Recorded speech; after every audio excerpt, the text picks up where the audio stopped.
Girlfriend के चक्कर में पांड्या का हो गया बुरा हाल। नीता अंबानी से तीखी तकरार, पहले मैच में मिली हार, अब कप्तानी पर लटकी तलवार। मुंबई ने रिलीज करने का बनाया मन, मचा हड़कंप। कभी रोहित शर्मा के सामने दिखाई थी हार्दिक पांड्या ने ऐठन, अब बढ़ गई फैंस की टेंशन। मिलने वाला ऐसा झटका जानकर रह जाएंगे दंग। दिग्गजों ने खोल दी पांड्या की पूरी कुंडली। अब मुंबई के शेरों को नहीं मिलेगा पांड्या का साथ।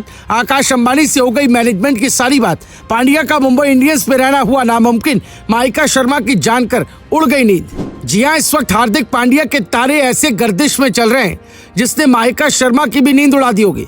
क्योंकि एक और जहां हार पर हार उनकी कप्तानी में टीम को मिली, तो वहीं दूसरी ओर अब उनकी कप्तानी पर भी तलवार लटक रही, जिसने सबको हैरान कर दिया। क्योंकि एक दो नहीं बल्कि आईपीएल के ज्यादातर मैचों में हार्दिक पांड्या की कप्तानी में टीम को हार मिली, जिसके बाद से सवाल उठ रहे हैं कि क्या हार्दिक पांड्या का मुंबई में सफर अब मुश्किल दौर में पहुंच चुका है। क्योंकि कुछ दिनों पहले तक जो खिलाड़ी टीम की सबसे बड़ी ताकत माना जा रहा था, अब उसी के फैसलों और रवैयों पर सवाल खड़े होने लगे। सोशल मीडिया पर बहस तेज है और क्रिकेट वर्ल्ड में भी हलचल दिखाई दे रही है। आखिर क्या सच है, चलिए आपको सब बताते हैं। दरअसल कोलकाता के खिलाफ मुकाबले में मुंबई की शुरुआत बेहद खराब रही। रायन रिकल्टन सिर्फ 6 रन बनाकर लौट गए। नमन धीर खाता भी नहीं खोल सके। रोहित शर्मा ने शुरुआत में 2 बड़े छक्के लगाए, लेकिन 13 गेंदों में सिर्फ 15 रन बनाकर आउट हो गए। सूर्या भी 15 रन बनाकर चलते बने। तिलक वर्मा 32 गेंदों में सिर्फ 20 रन ही बना सके।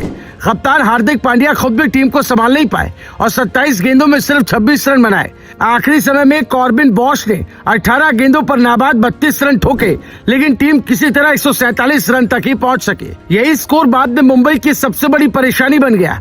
लेकिन असली कहानी इसके बाद शुरू हुई। कोलकाता की बल्लेबाजी के दौरान मुंबई के हाथ से मैच धीरे धीरे फिसलता दिखाई देने लगा। कैच छूट रहे थे, फील्डिंग बिखरी हुई थी और कप्तान हार्दिक पांड्या का गुस्सा बढ़ता जा रहा था। फिर आया मैच का 10वां ओवर। चौथी गेंद के बाद हार्दिक अपने रनअप की तरफ लौट रहे थे और इसी दौरान उन्होंने गुस्से में विकेट पर लगी गिल्लियां गिरा दी। मैदान पर उनकी हरकत कैमरे में कैद हो गई। बाद में यही पल उनके लिए भारी पड़ गया। बीसीसीआई ने आईपीएल आचार संहिता के तहत उन्हें लेवल 1 उल्लंघन का दोषी माना और उनकी मैच फीस का 10% काट लिया गया। साथ ही उनके खाते में डिमेरिट पॉइंट भी जुड़ गया। हार्दिक ने बाद में अपनी गलती स्वीकार भी कर ली।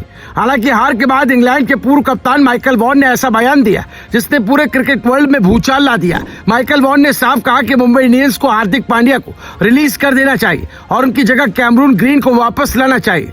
उन्होंने कहा कि गुजरात से हार्दिक को वापस लाने का फैसला उन्हें कभी समझ नहीं आया।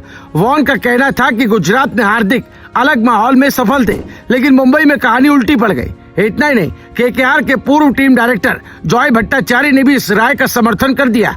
उनका कहना था कि 3 सीजन काफी होते और अब ये प्रयोग सफल होता नहीं दिख रहा।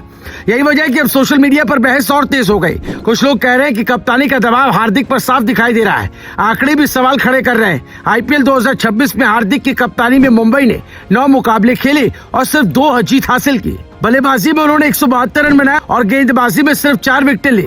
ऐसे आंकड़े देखकर फैंस भी हैरान है, क्योंकि मुंबई जैसी बड़ी टीम से उम्मीदें बहुत ज्यादा होती है। दूसरी तरफ रोहित शर्मा को लेकर भी लगातार चर्चा हो रही है। फैंस अब पुरानी कप्तानी को याद करने लगे। फिलहाल मुंबई इंडियंस के लिए ये सिर्फ एक हार नहीं बल्कि कई सवालों की शुरुआत बन गई। कप्तानी पर सवाल है, टीम के संतुलन पर सवाल है और हार्दिक पांड्या के भविष्य पर भी चर्चा शुरू हो चुकी है। अब देखना होगा कि मुंबई इंडियंस इस तूफान से बाहर निकलती है। आने वाले दिनों में कोई और बड़ा फैसला क्रिकेट जगत को चौंकाता है। Bureau report, Bharat positive.